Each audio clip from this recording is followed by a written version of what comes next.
This is a review of the Edgenuity lesson, adding and subtracting radicals. So the only time that you can add or subtract radicals is if they are like radicals. And to decide whether or not they are like or not, you have to pay attention to what the root is and what is underneath your square root symbol.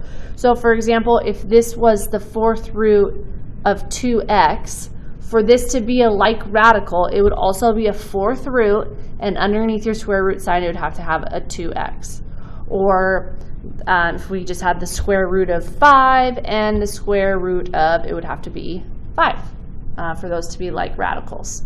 And then let's do another one, the cube root of 2ab. So then this would have to be the same root, cube root, and it has to have the same 2ab underneath your root symbol. So looking at example 1, to add 5 times the cube root of x plus 9 times the cube root of x, same root, same thing underneath your radical, so you can go ahead and just add the numbers in the front.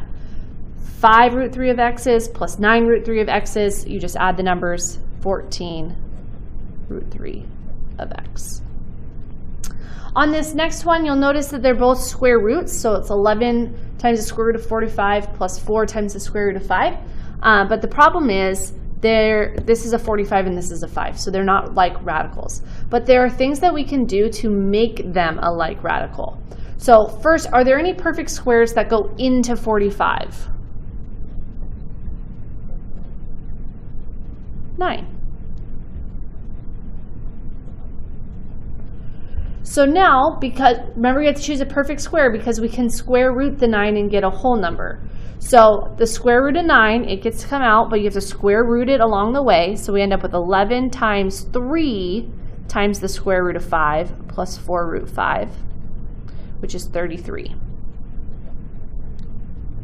Now we have like radicals. They're both square root, both have 5s underneath, so you just add the numbers in the front. 33 plus 4 is 37. Root 5 is that final answer. Okay, this next one is a little bit tricky. We have to simplify the non-perfect roots, which was a lesson a little while ago.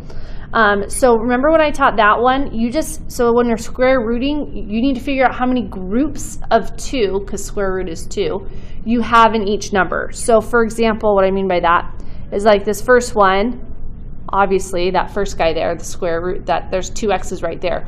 Y cubed though, you can have a y squared and another y. So there's 3 of them, but I just broke it up so that I can go ahead and square root the y and pull it out in the front. Now this y is going to get left behind because it's only y to the first power. On this second one, so I'm not really doing anything yet, I'm just rewriting it a different way. So how many groups of 2 can we make here? So there's 2 and then an extra one to get the third.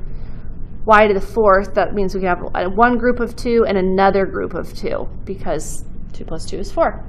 And then on the last one, there's nothing we can do there because the exponent on this y is just a 1. So it's stuck. So anything that has a group of 2 can come out because the square root of x squared, those cancel each other out and you just get an x. The square root of y squared, those cancel out and you just get a y. And then this y gets left behind because he only had an exponent of 1 there. On the second one, square root of x squared is x. That x gets left behind. Square root of y squared is y. Square root of another y squared is y. Remember this guy, he got left behind. Okay, so now I'm going to simplify what I have. So I have x, y, root y, plus 2xy squared root x plus xy root y. So the only 2 here that are like radicals are these 2. They have the root y there. So if I have xy root y plus xy root y, that means I just have 2 xy root y plus 2xy squared root x. Like that. Okay, so now let's do one where we subtract. Okay, so it says find the difference. So first things first, we're going to have to simplify what's going on in here, similarly to what we did on the last one. You'll notice that the cube root of 192, unfortunately, is not a whole number. So we're going to have to break it up into a perfect cube times something else. So let me see if 64. Yep, 64 works. So what I'm going to do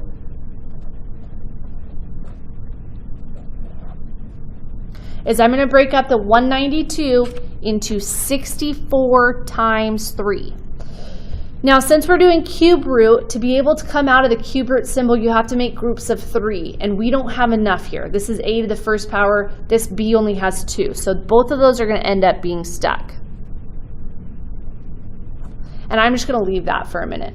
So the reason that I chose 64 is because you can cube root 64 and get a whole number. The cube root of 64 is 4, which is what we want. So the 64 gets to come out, but you have to cube root it along the way. And then what's left is 3ab squared. So I'm going to go ahead and multiply that out. So that's 8ab times the cube root of 3ab squared. Okay, so now let's work with this part. Again, we cannot cube root 81 and get a whole number. Get a decimal. So a perfect cube that does go into 81 is 27. It's 27 times 3. So 81 is going to get broken up into 27 times 3. Now on this one, we have a to the 4th power. So if there's 4 of them, we have enough to make a group of 3. So we're going to have one group of 3 and one left over. Same with b to the 5th. We have enough to make a group of 3. So we can have one group of 3, but then we have 2 left over there because we have 5 total b's. So now we're going to cube root the 27. The cube root of 27 is 3. This guy gets left behind. The cube root of a cubed is just an a, and the cube root of b cubed is just a b. And then the parts that get left behind are the 3, the a, and this last b squared. So if I multiply all that out, I end up with 15ab times the cube root of 3ab squared. Okay, so now we have like roots. Cube root 3ab squared. And then luckily, our numbers in the front, they're like terms as well because they both have an a and a b. So 8ab minus 15ab is negative 7ab times the cube root of 3ab squared.